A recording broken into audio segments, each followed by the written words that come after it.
베레시트 29번째 시간 본문은 창세기 18장 16절에서 33절까지 말씀 저희들 같이 나갑니다. 말씀 읽습니다. 그 사람들이 거기서 일어나서 소돔으로 향하고 아브라함은 그들을 전송하러 함께 나가니라. 여호와께서 이르시되 내가 하려는 것을 아브라함에게 숨기겠느냐. 아브라함은 강대한 나라가 되고 천하 만민은 그로 말미암아 복을 받게 될 것이 아니냐. 내가 그로 그 자식과 권속에게 명하여 여호와의 도를 지켜 의와 공도를 행하게 하려고 그를 택하였나니 이는 나 여호와가 아브라함에게 대하여 말한 일을 이루려 함이니라. 여호와께서 또 이르시되 소돔과 고모라에 대한 부르짖음이 크고 그 죄악이 심히 무거우니 내가 이제 내려가서 그 모든 행한 것이 과연 내게 들린 부르짖음과 같은지 그렇지 않은지 내가 보고 알려 하노라. 그 사람들이 거기서 떠나 소돔으로 향하여 가고 아브라함은 여호와 앞에 그대로 섰더니 아브라함이 가까이 나아가 이르되 주께서 의인을 악인과 함께 멸하려 하시나이까. 그 성 중에 의인 50명이 있을지라도 주께서 그곳을 멸하시고 그 50 의인을 위하여 용서하지 아니하시리이까. 주께서 이같이 하사 의인을 악인과 함께 죽이심은 부당하오며 의인과 악인을 같이 하심도 부당하니이다. 세상을 심판하시는 이가 정의를 행하실 것이 아니니이까. 여호와께서 이르시되 내가 만일 소돔 성읍 가운데에서 의인 50명을 찾으면 그들을 위하여 온 지역을 용서하리라. 아브라함이 대답하여 이르되 나는 티끌이나 재와 같사오나 감히 주께 아뢰나이다. 50 의인 중에 5명이 부족하다면 그 5명이 부족함으로 말미암아 온 성읍을 멸하시리이까. 이르시되 내가 거기서 45명을 찾으면 멸하지 아니하리라. 아브라함이 또 아뢰어 이르되 거기서 40명을 찾으시면 어찌하리여 하시나이까. 이르시되 40명으로 말미암아 멸하지 아니하리라. 아브라함이 이르되 내 주여 노하지 마시옵고 말씀하게 하옵소서. 거기서 30명을 찾으시면 어찌하리여 하시나이까. 이르시되 내가 거기서 30명을 찾으면 그리하지 아니하리라. 아브라함이 또 이르되 내가 감히 내 주께 아뢰나이다. 거기서 20명을 찾으시면 어찌하리여 하시나이까. 이르시되 내가 20명으로 말미암아 그리하지 아니하리라. 아브라함이 또 이르되 주는 노하지 마옵소서. 내가 이번만 더 아뢰리이다. 거기서 10명을 찾으시면 어찌하리여 하시나이까. 이르시되 내가 10명으로 말미암아 멸하지 아니하리라. 여호와께서 아브라함과 말씀을 마치시고 가시니 아브라함도 자기 곳으로 돌아갔더라. 아멘. 기도하겠습니다. 주 하나님, 오늘의 본문 이야기가 우리가 당면한 문제와 별반 다를 바가 없습니다. 하나님께서 오늘도 하시는 메시지가 현장을 비추는 귀한 조명하는 말씀 되게 하시고 깨닫는 말씀 되게 하시고 영적으로 분별하는 말씀 되게 도와주셔서 이 교회가 현상과 하나님의 말씀이 동일하게 동행한다는 것을 발견하게 하여 주시옵소서. 오늘도 말씀과 함께 가는 귀한 교회 되게 하심을 감사하며 살아계신 우리 구주 예수와 이름으로 감사기도 드렸습니다. 아멘. 네, 저희들이 베레시트 29번까지 저희들 오면서 아브라함에 관한 이야기가 참 많이 거론되는 것 같습니다. 근데 여러분, 아브라함을 대하시면서 어떻습니까? 아브라함이 어떠한 일을 경험을 해도 믿음과 연관이 있는 것을 우리는 발견할 수 있어요. 어떠한 일이 일어나도 믿음과 연관이 있더라. 그죠? 이런 일을 저런 일을 경험해도 그게 다 믿음하고 연관이 된 훈련들이더라고요. 그걸 보면서 저희도 인생을 살면서 때로는 사람에게, 때로는 물질에게, 때로는 건강에게 여러 가지에서 치이고 힘들지만 그 모든 훈련이 뭐와 연관되어 있다라고 우리가 발견하길 바라냐면요, 믿음이라는 거예요. 내가 어떠한 일을 경험을 해도 그것이 나와 믿음과 연관이 되는, 하나님이 내 믿음을 키워내려고 하는 일이구나라는 것을 여러분 믿으시고 나가시기를 바랍니다. 그래야 믿음이 커질 수 있는 것 같아요. 오늘 우리의 말씀도 지난 시간에 우리가 아브라함이 하나님과 대면하는 장면, 사라에게 내년 이맘때라고 말을 했던 그 생명의 때에 하나님이 돌아오사 사라에게 아들을 주시겠다라고 하는 생명의 때가 되어서 주님이 오시면 그 사람들에게 생명의 역사가 나타나는 것처럼 마지막 때 예수님 오심에도 죽은 자들이 다시 살아나는 그 생명의 역사가 일어남에 대한 예표로 보여주시는 그런 얘기들을 잠깐 나눴습니다. 그래서 할례만 행하는 그들이, 율법만 행했던 그들이, 말씀만 지켰던 그들이 믿음을 가지고 나가지 않으면 하나님께서 그 아들을 줄 수 없음을 아시고 속으로 비웃고 속으로 말했던 내용도 하나님이 그대로 말씀하시면서 네가 비웃었다는 것까지 말씀하셔서 사라의 믿지 못하는 그 불신을 믿음으로 바꿔놓으시는 장면이 지난 시간이었습니다. 만나셨던 이유가 바로 사라 때문이었었죠. 주로는. 자, 오늘 말씀이 더 진행되면은요, 소돔으로 향해 갑니다. 16절 보니까 그 사람들이 거기서 일어나서 소돔으로 가는데요. 아브라함이 전송을 해요. 그런데 여호와께서 17절부터 20절까지, 21절까지 있는 말씀은 하나님의 속마음을 써놓은 거예요. 어떻게 하나님의 속마음을 써놨을까? 정말로 이거는 하나님의 음성을 듣고 하나님의 마음을 헤아려 보는 그런 성령의 가르쳐 주심이 아니면은 쓸 수가 없는 대목이죠. 그렇죠? 우리가 어떻게 사람 속을 다 알아요. 근데 만약에 사람 속을 다 알면 우리는요, 못 살 것 같아요. 그죠? 우리는 같이 얼굴 보고 못 살아요. 그죠? 속마음을 다 안다고 생각하면, 그죠? 예. 딱 보는데, 저 사람이 다 욕하고 있네? 생각하면 어떻게 알겠어요? 그러니까 하나님의 마음을 여기다가 적어놓은 거는 정말로 성령이 아니고서는 안 됩니다. 근데 하나님께서 어떤 생각을 갖고 계셨는지를 17절부터 21절까지 써놨어요. 한번 봅시다. 여호와께서 이르십니다. 하나님이 하나님에게 스스로 얘기하시는 거예요. 그러니까 혼잣말이라고 그러죠. 우리가 그거를. 하나님이 생각하시는 것을 우리도 혼자서 얘기할 때 있죠. 예. 자꾸만 그렇게 얘기하면은 다른 분들이 좀 이상하게 생각하겠지만 가끔씩 우리는 혼자 얘기할 때도 있어요. 그죠? 예. 여호와께서 이르십니다. 내가 하려는 것을 아브라함에게 숨기겠느냐? 하나님이 스스로 생각하시는 거예요. 야, 내가 해야 되는 이 일이 있는데, 아브라함에게 뭔가 해줘야 되는 일이 있는데, 내가 그걸 아브라함에게 숨기겠어? 라고 생각하시는 거예요. 근데 여러분 아시다시피 하나님은 아브라함을 선지자로 보고 있다는 것을 여러분 아시죠? 아브라함도 선지자다라는 것은 20장 17절이 나와요.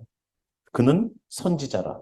하나님께서 아비멜렉이라는 사람에게 나타나셔서 말씀하세요. 아브라함은 누구로 보고 있다고요? 선지자.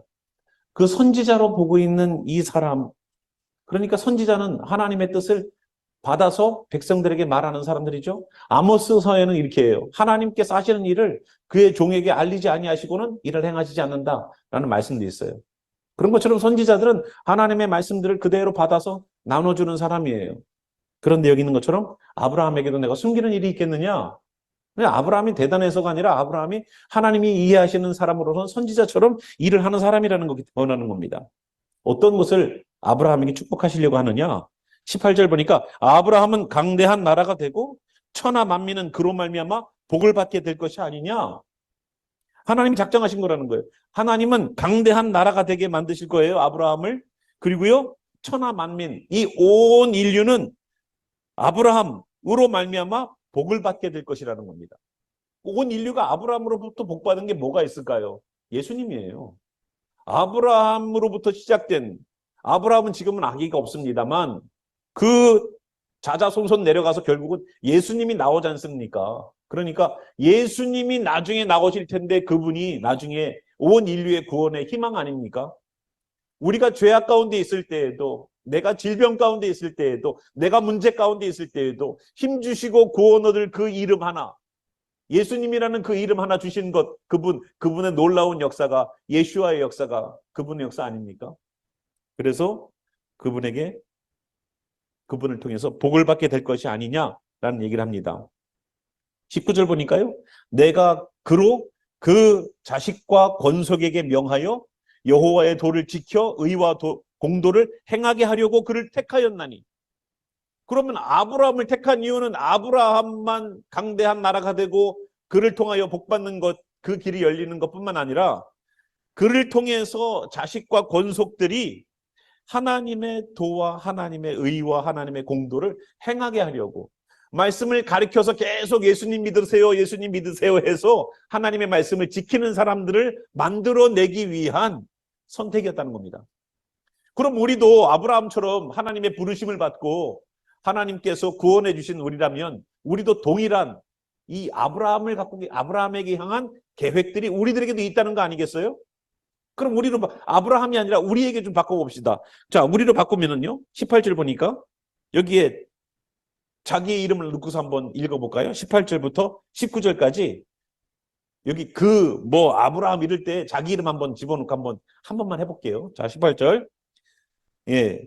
아브라함은 여기서 자기 이름, 제형은 강대한 나라가 되고 천하 만민은 제형으로 말미암아 복을 받게 될 것이 아니냐. 자기 이름 넣으셨어요? 왜 저만 들리죠? 예. 자, 19절. 내가 제형의 그 자식과 그 권속에게 명하여 여호와의 도를 지켜 의와 공들을 행하게 하려고 제형을 선택하였나니 이는 나 여호와가 제형에게 대하여 말한 일을 이루려 함이니라. 예. 하나님이 우리를 선택한 이유가 뭐예요? 강대한 나라가 돼요. 우리를 통해서 많은 이들이 복받는 예수님을 믿는 일들을 하기를 원해요. 또한 우리들의 자식과 우리들의 권속들이 하나님의 말씀들을 지켜서 행하는 것을 하려고 우리를 선택하셨대요. 아닙니까? 이거 아브라함에게만 해당되는 거예요? 아브라함에게만 해당되는 거예요? 아니요. 성경에 있는 모든 말씀은 우리에게 이 책을 주신 이유는 우리에게 해당되니까 우리에게 주신 거 아닙니까? 아니, 병든 자가 낫는 장면을 보면서 야, 예수님이 능력이 있으셔서 병든 자를 고치셨구나. 거기서 끝나요? 근데 우리가 그냥 아무런 일이 없을 때는 그게 성경에 있는 이야기예요. 근데 아플 때는 어때요? 주님, 나도 여기 있는 이 사람들처럼 고쳐주세요 라고 안 하겠습니까? 안 아플 때는 그런 기도 안 할지 몰라요. 아이고, 예수님 이런 사람도 고쳐주시고 저런 사람도 고쳐주셨구나. 성경의 이야기예요. 근데 내 상황이 되면 어떻게 될까요? 내가 아플 때, 내가 정말로 죽게 됐을 때, 저 같으면은요, 여기 있는 성경의 말씀처럼 예수님 이 사람을 고쳐주신 것처럼 나도 좀 고쳐주세요 라고 기도 안 할까요? 그러니까 내 상황이 되면 여기 있는 사람들의 기도가, 여기 있는 사람들의 말씀들이 내 말씀이 되더라고요. 아직 그냥 배불러서 그래요. 배불러서 그냥 성경에 있는 이야기는 그냥 성경에 있는 까만 건 글씨고 하얀 건 종이고 나하고 전혀 상관없는 얘기처럼 들려요. 근데 내가 그 상황이 되니까 그렇게 기도하더라고. 내가 정말로 가진 것이 없고 너무나도 어려운 상황이 되면 하나님께 부르짖고 주님 도와주세요 하더라고. 그 상황이 되기 전에 구하시는 것이 지혜가 아닐까 생각합니다. 꼭 그냥 막바지 그냥 마지막 그냥 왜 주님께 기도하는 것은 마지막에다가 밀어놓는지 모르겠어요, 나는. 에이, 목사님은 나중에 더 형편이 안 좋아지면 그때 기도하죠. 제가 나중에 이제 이 정도는 제가 핸들할 수 있어요. 해결할 수 있어요. 아니, 지금 내가 핸들할 수 있고 해결할 수 있을 때에도 기도하면 안 됩니까? 내가 꼭 병들어야지 기도하고 내가 꼭 상황이 안 좋아져야지 기도해요? 아니에요. 기도는 여러분, 병이 나서 병원 가는 것보다 병이 나기 전에 예방접종 맞는 게 더 좋은 거 아니에요? 건강을 잃고 나서 회복하면은요, 후유증이 나더라고요. 후유증이. 근데 잃기 전에 건강을 지키는 것이 더 지혜로운 그러한 선택 아닙니까? 저는 말씀도 그렇다고 보고 기도도 마찬가지예요. 예방 기도 미리 하세요. 예방 기도. 신앙도 예방 차원에서 신앙생활 하세요. 예. 그래서 우리가 정말로 붙잡고 나아가야 되는 그것이 여기 있는 말씀들처럼 이 말씀도 내 말씀이 되기를 소망하는 마음으로 붙잡고 나아가는 우리가 되길 바랍니다. 그런데 하나님이 이것만 말씀하시는 게 아니더라고요. 또 하나 품으신 생각이 있어요. 그것이 20절부터 21절까지입니다. 하나님이 또 이러십니다. 이제 두 번째 미션이 있어요. 소돔과 고모라에 대한 부르짖음이 크고 그 죄악이 심히 무거우니 내가 이제 내려가서 그 모든 행한 것이 과연 내게 들린 부르짖음과 같은지 그렇지 않은지 내가 보고 알려 하노라는 거예요. 하나님이 이 말씀을 하셨을 때 우리가 관찰해 봐야 되는 것이 뭐냐면 보고 알려 한다는 겁니다. 항상 우리가 법정에 가서 어떠한 쌍방간에 공방이 있을 때에 저 사람이 잘못했습니다. 아닙니다. 저 사람이 잘못했습니다를 서로 얘기할 거 아니에요. 그런데 증거가 탁 나오면 어떻게 돼요? 누가 잘못을 했는지 분명해지죠. 그죠? 지난번에 TV에서 그런 일이 있었어요. 강아지 한 마리가 있는데 키워준 사람이 강아지를 잃었는데 그 잃어버린 강아지랑 똑같은 강아지를 내 이웃이 키우고 있는 거예요. 저 강아지가 내 강아지 같은데라는 의구심은 있는데 잃어버린 지가 꽤 되니까 이 사람이 섣불리 저 강아지가 내 강아지니까 달라고 말을 할 수가 없는 거예요. 근데 결국은 법정에 섰어요, 둘이. 한 사람은 저 강아지가 내 강아지다 그러고 또 한 사람은 아닙니다. 이 강아지는 내 강아지 맞습니다라고 서로가 얘기하는 거예요. 그랬더니 그 강아지를 증인으로 세우더라고요. 그래서 강아지를 딱 풀어놓고 이름을 딱 부르니까 그 원래 잃어버렸던 주인에게 가갖고 꼬리를 막 치면서 그 주인의 다리에 매달리면서 막 그래. 거기 있는 그 뭐라고 할까요? 뒤에 그 방청하시는 분들, 예, 자명하죠. 누구의 갠지가, 예, 얼마나 머쓱할까. 자, 이 법적 용어처럼 여기 있는 것처럼 보고 알려 한다는 거예요. 증거를 갖겠다는 거예요, 하나님이. 어떤 거를 20절에 말씀하신 것처럼 소돔과 고모라에 대한 부르짖음이 크고 그 죄악이 무거우니. 어떤 소리를 들었다는 거예요, 하나님이. 어떤 소리? 소돔과 고모라에 대한 부르짖음의 소리를 들었다는 거예요. 그게 크다는 거예요. 그 죄악이 심히 무겁다는 소리를 들었다는 거예요. 하나님이 들으셨기 때문에 그거에 대한 증거를 찾기 위해서 보고 알게 하기 위해서 내려가겠다는 거예요. 그 모든 행한 것이 과연 내게 들린 부르짖음과 같은지. 이 부르짖음은 누구의 부르짖음일까요? 소돔과 고모라의 죄악 때문에 피해를 본 사람들의 부르짖음 아니에요? 근데 이런 부르짖음이 저는 교회에 있어야 된다고 생각을 해요. 영적으로 피해보고 영적으로 손해보고 영적으로 어려움을 당하고 있는 교회라는 공동체가 부르짖는 것이 멈춰져 버리면 마귀의 밥이 된다는 것을 우리는 알아야 돼요. 하나님은 악인이 몇 명이 있는지 그게 중요한 게 아니에요. 그 밑에 일부 내용들을 보십시오. 22절 보니까 이제 그 사람들이 거기서 떠났습니다. 3명이 처음에 왔었죠. 18절 보니까. 그런데 거기서 하나님의 말 생각하시는 것을 우리가 지금까지 봤지만 22절 보니까 그 사람들 3분이서 떠나려고 할 때에 아브라함이 여호와 앞에 섰어요. 그리고 나서 그 여호와와 함께 대화 나오는 장면이 33절이고요. 19장 보십시오. 19장 1절 보니까 저녁 때에 그 두 천사가 소돔에 이르렀어요. 18장 초반에 나왔던 3분이 오셨을 때 한 분은 여호와예요. 하나님이에요. 그 2분은 천사예요. 그래서 하나님과 대화하고 있는 아브라함이 있지만 그 두 천사는 떠나서 소돔으로 가고 여호와는 아브라함과 함께 대화를 합니다. 22절 아브라함은 여호와 앞에 그대로 섰더라. 아브라함이 가까이 나아가서 얘기합니다. 주께서 의인을 악인과 함께 멸하라 하시나이까. 아브라함이 갖고 있었던 하나님에게 대한 하나의 생각. 하나님, 악인과 의인 함께 멸하시려 하시나이까. 23절, 25절도 마찬가지예요. 하나님, 이거 unfair해요. 의인을 악인과 함께 죽이시면 부당하오며 의인과 악인을 같이 하심도 부당하니이다. 이 땅에서 하나님의 말씀을 지키고 살고 있는 사람과 하나님의 말씀을 지키지 않는 사람을 차별을 두는 것은 필요해요, 안 필요해요? 저는 필요하다고 봐요. 하나님의 일을 하는 사람도 열심히 하나님의 일을 하는 사람과 설렁설렁 구경꾼처럼 하는 사람과 저는 분명히 편차가 있어야 된다고 생각을 해요. 저는 그게 공평하다고 봐요. 공부를 10시간을 해갖고 시험 보는 아이나 공부를 1시간 해갖고 시험 보는 아이가 편차가 없다면, 성적에 차이가 없다면 그거야말로 부당한 거 아닙니까?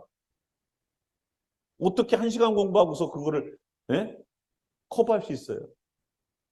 만약에 그것이 같다면 실력이 아니라 시력이 좋았겠죠. 알죠? 그렇게 보는 거. 실력보다는 시력을 키운 아이가 되지 말고 실력을 키우면 그거야말로 그게 공평한 거예요. 내가 공부한 대로 성적이 나오는 것, 열심히 하면 열심히 나오고 열심히 노력 안 하면 열심히 노력하지 않는 그게 공평한 거예요. 근데 우리 그리스도인들이 자꾸만 조금 공부해놓고 주님 도와주셔야 됩니다. 차라리 공부를 한 시간 더 하세요. 아닙니까? 최대한의 노력을 해놓고 하나님 앞에 구해달라고 해야지. 공부를 안 하고서 도와주세요 그러면은 하나님 도와주려고 해도 참 이거 이렇게 하면은 이거 그거야말로 도둑놈 같은 그런 일인데, 그죠? 자, 여기 있는 것처럼 아브라함은 그런 생각을 갖고 있었어요. 그래서 하나님 어떻게 의인과 악인을 함께 멸하시려고 하십니까? 그건 부당합니다. 그거는 페어하지 않아요. 의인과 악인을 같이 하심도 부당합니다. 그 사람들과 이 사람들과 이 사람들을 같이 대우하는 것도 부당해요, 하나님. 하고 말하고 있는 거예요. 그러니까 하나님이 그렇지. 그래서 얘기를 합니다. 만일 24절 그 성 중에 의인 50명이 있을지라도 주께서 그곳을 멸하시고 그 50 의인을 위하여 용서하지 아니하시리까. 주님, 그 성에 50명만 있어도 주님 멸하시지 않으시겠죠? 26절 여호와께서 이르십니다. 내가 만일 소돔 성읍 가운데에서 의인 50명을 찾으면 그들을 위하여 온 지역을 용서하리라. 소돔과 고모라가 아무리 죄악이 많고 우리가 아무리 떼꾸정머리 짤짤르는 그런 죄인이어도 하나님, 나 하나님의 자녀지요라고 주님께 몸부림치는 거 하나 때문에 용서해 주시는 거예요. 우리가 뭐 100% 잘나서 주님께서 용서해 주시고 오늘도 숨 붙여 주셔가지고 다니게 하시는 줄 아십니까? 우리의 생명은 이 호흡에 있다고 그랬는데 사람이 마음 먹고 죽으려면 접신물에도 코 박고 죽어. 접신물에도 죽어요. 아닙니까?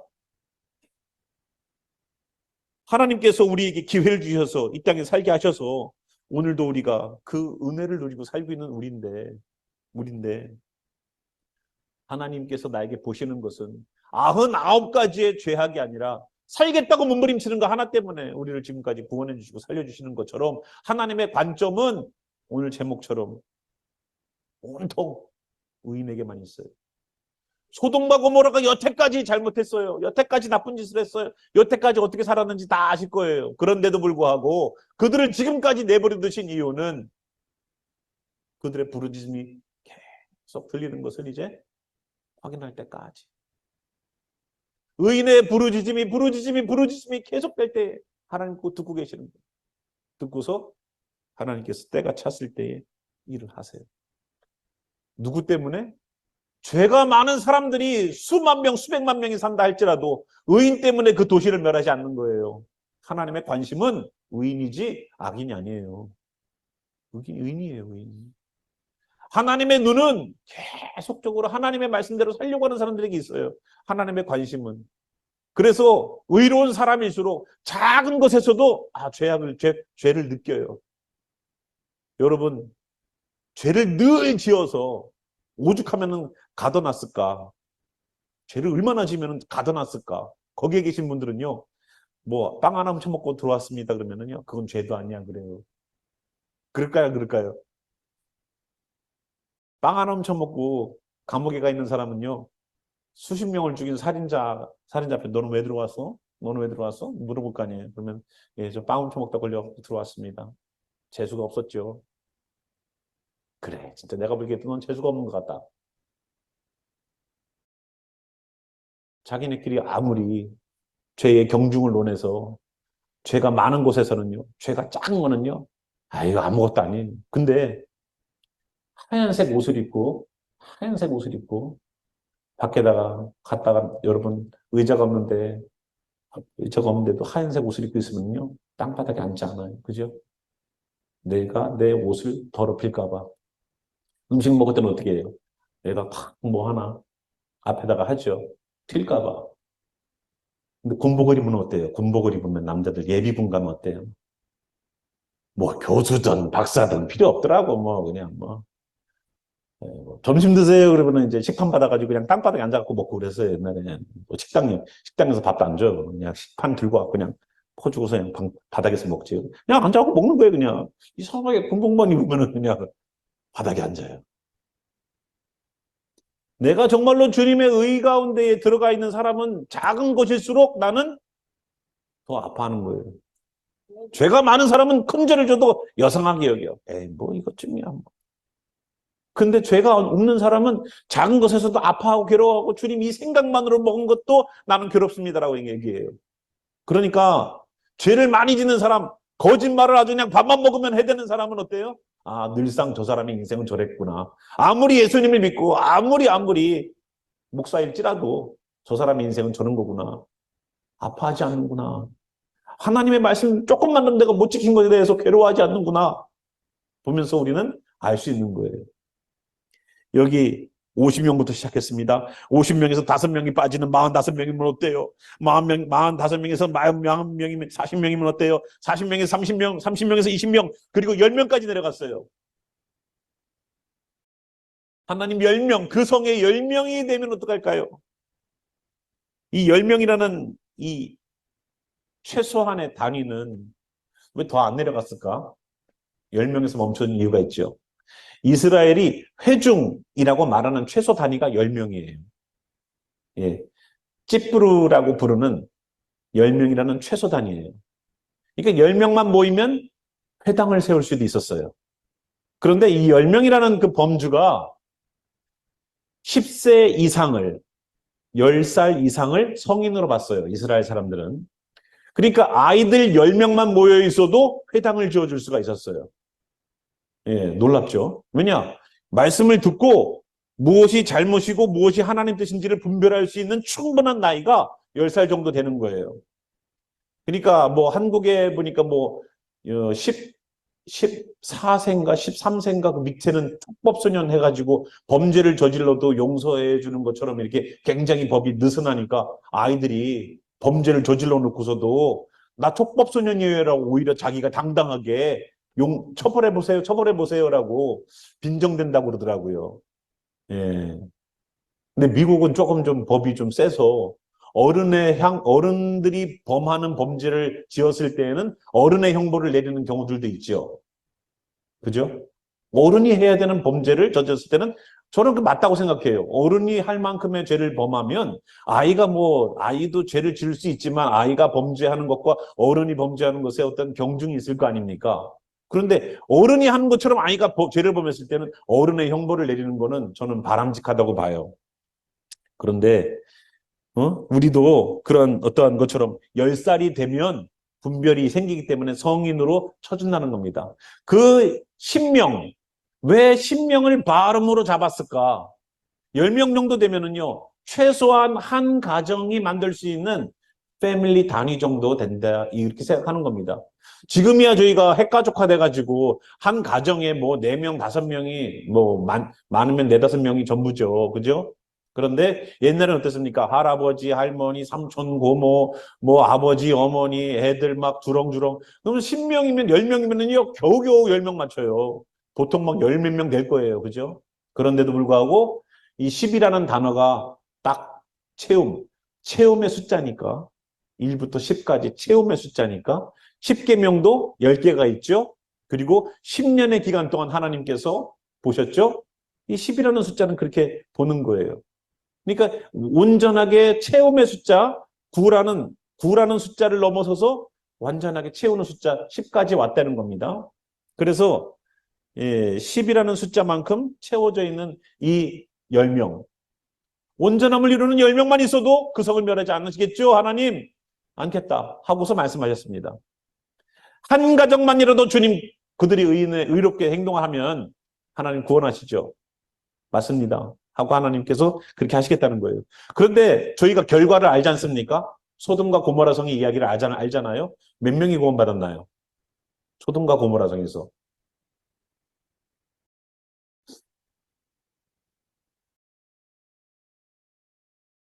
이게 어려운 문제가 아닌데 왜 고민을 하십니까? 3명이에요, 4명이에요?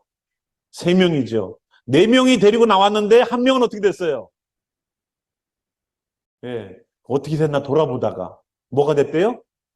소금 기둥이 됐대요. 소금 기둥이 됐대요. 그래서 고고학자들이 어디가 소돔과 고모라였을까 하고 연구를 하기 시작했어요.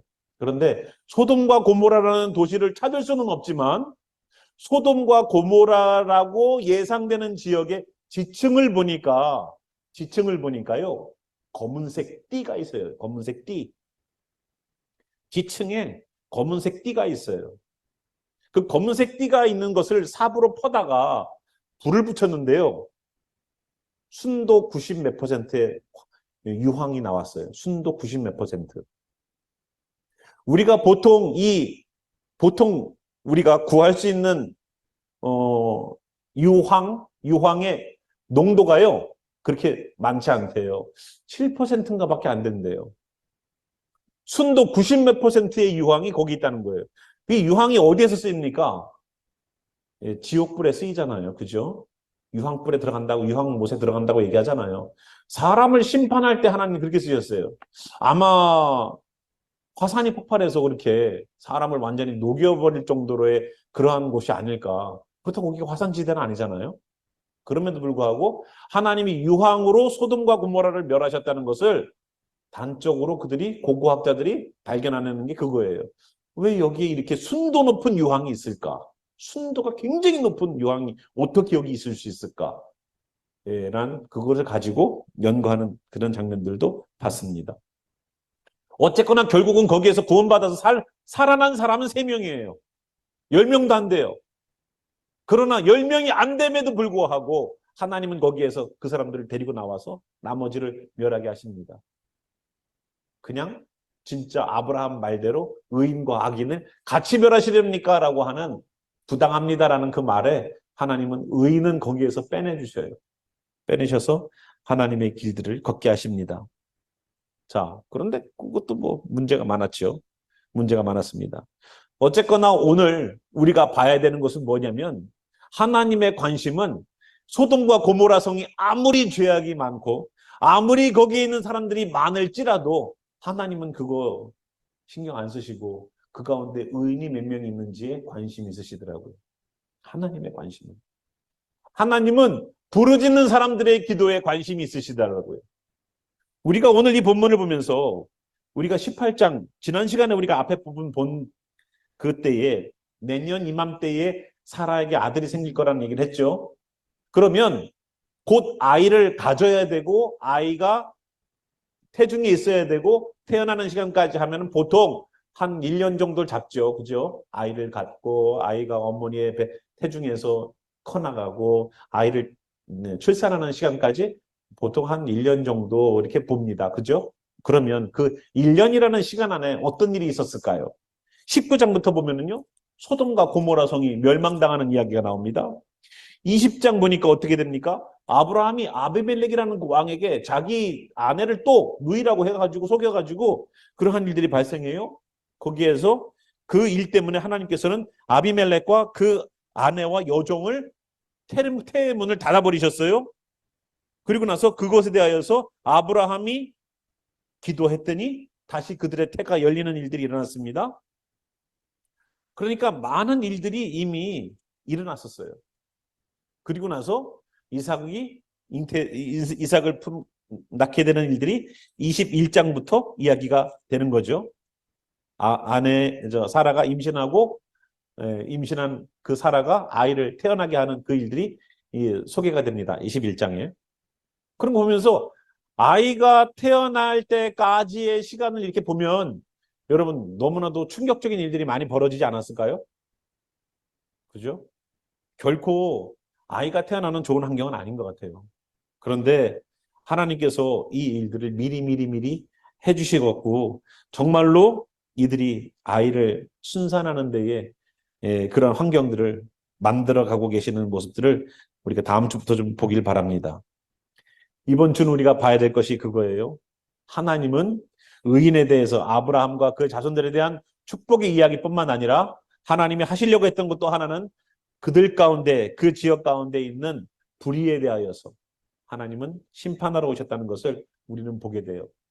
예수님의 모습이 이 창세기 18장의 모습이 아닌가. 예수님이 만약에 다시 오시게 된다면 어떤 일을 하십니까? 구원할 자는 구원시키겠죠. 근데 구원만 있습니까, 그게? 심판도 있잖아요. 그죠? 심판도 있죠. 심판 안 하시겠습니까? 주님께서. 마지막 때에는 어떤 주로 오십니까? 예수님이 처음에 초림에서 오셨을 때에는 구원자로 오시죠. 그러나 재림에 예수님 오실 때는 어떤 예수님으로 오세요? 예, 심판주로 오신다고 했지 않습니까? 그러니까 세상을 심판하러 오실 때에 구원하시고 심판하시는 일들이 동시에 일어날 겁니다. 그런 것처럼 창세기 18장의 이야기는 아브라함에게는 복받는 이야기가 되겠지만 그 아닌 사람들에게는 하나님께서 보고 알게 하시는 그 일들을 통해서 증거로 삼아서 심판하시는 일들을 하실 겁니다. 그 과정 가운데 부르짖는 자들의 부르짖음이 있어야 된다는 거예요. 저희는 해야 되는 일이 뭐냐? 부르짖는 겁니다. 부르짖는 자리에 여러분 서시길 바라요. 나중에 저희들이 기도에 관한 이야기들을 한번 기도에 관한 것을 저희들이 좀 배우기를 바랍니다. 기도하면은 우리 보통 기도하면은 기도를 체계적으로 성경적으로 기도는 이런 것입니다라고 배우고서 기도하시는 분 계세요? 교회 갔더니 기도는 이런 것입니다. 기도는 이런 종류가 있습니다. 기도는 이렇게 해야 됩니다. 가르쳐 주시고서 기도를 배워서 기도를 하셨습니까? 하면은 다들 뭐 그냥 다 자기 기도 제목이라고 말을 해서 하는 게 다 내가 필요한 거 다 달라고 하고 구하고 그런 거고 그런 거도만 기도에 대해서 체계를 못 배우셨죠.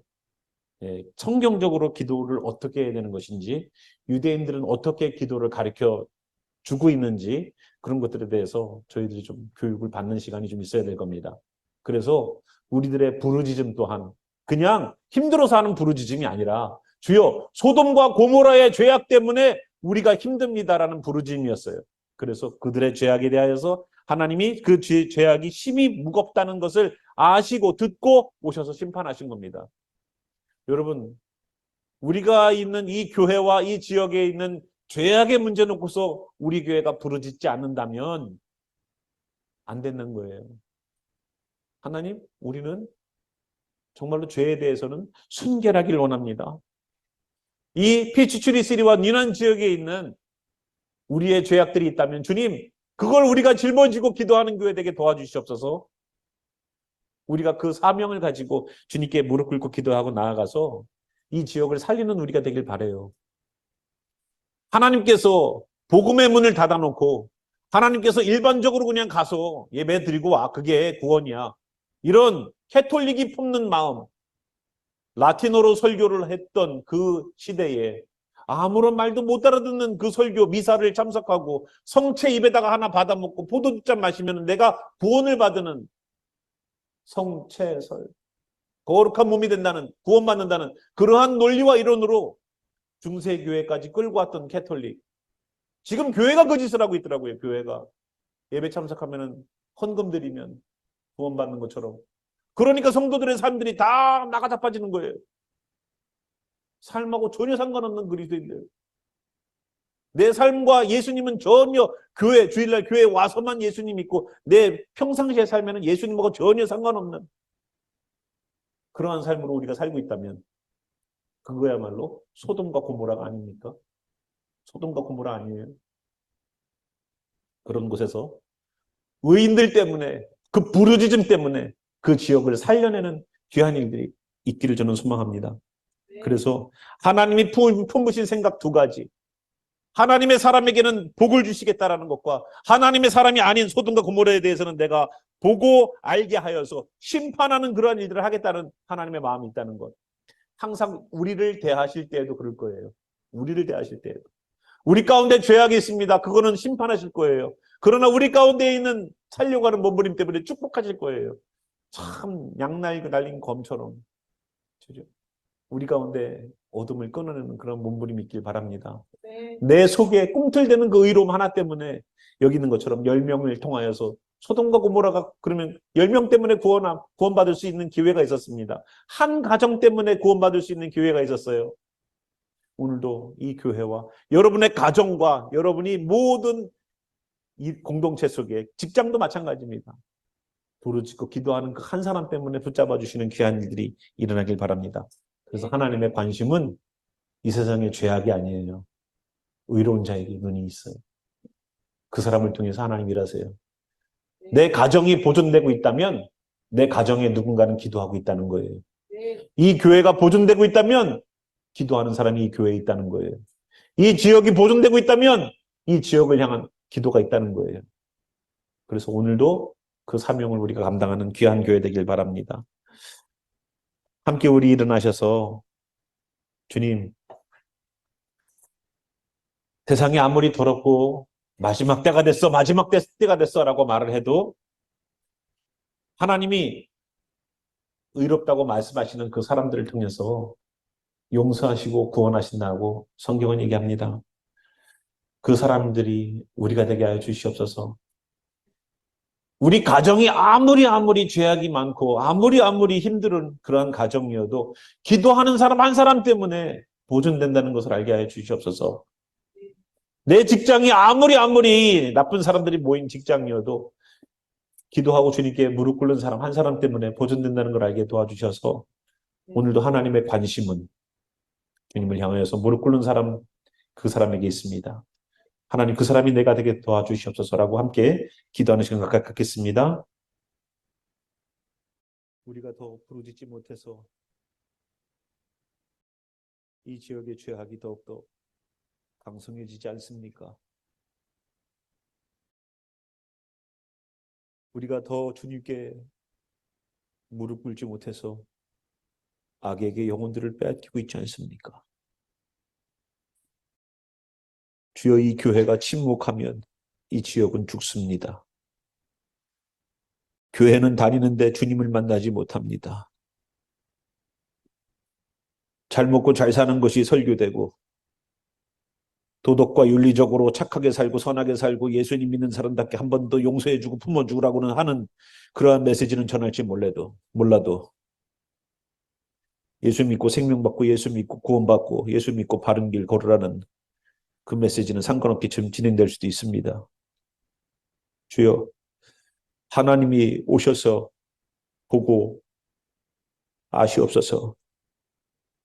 하나님 직접 내려오셔서 거짓과 회역함들이, 완악함과 악함들이 가득한 이 심령들 가운데에 성령으로 그 더러운 불순물들을 태우시고 녹이시는 귀한 역사를 우리는 보기를 소망합니다. 주여, 악을 갚아 주시옵소서. 악을 멸하여 주시옵소서. 하나님, 특별히 이 교회를 모해하고 모함하고 성도들을 이간하고 있는 거짓과 패역한 무리들의 더럽고 추악한 말들을 닫으시고, 하나님, 우리의 부르짖음 통하여 하나님의 일들을 이루시옵소서. 오늘도 우리의 기도가 멈출 수 없는 이유는 그 악 때문입니다. 주여, 살릴 영혼들 때문에 그렇습니다. 주여, 오늘도 하나님의 감찰하심과 예수님께서 구원자와 심판자 되어주심과 성령님이 내주하시면서 우리 가운데 모든 불의를 소멸하실 주님의 성령의 불의 역사가 지금 이 현장에서, 이 교회와 이 지역에서, 이 가정과 직장에서 정의와 공의가 선포되고 바르게 진행되는 귀한 일들이 살아계신 우리 구주 예수와의 이름으로 영원히 있기를 축원하며 기도합니다. 아멘.